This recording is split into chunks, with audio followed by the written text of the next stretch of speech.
How to fix Rediffmail login issues. In order for you to fix this issue, the very first thing you want to do is to head over to the settings of a device. Inside settings, move into Wi-Fi. Make sure that you are connected to stable internet connection. If not, you can also turn on cellular data. Once you are connected to stable network, simply head over to the web browser where you used to log in Rediffmail. Once you're in this page, click on this three-dot icon and then click on History. Once you've selected History, all of the history will be available to you. Click on Delete Browsing Data.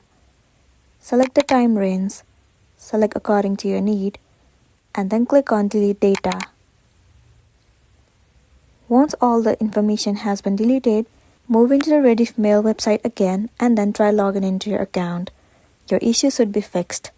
That's the end of the video. If this video helped you, give it a like and check out our next tutorial. Thank you.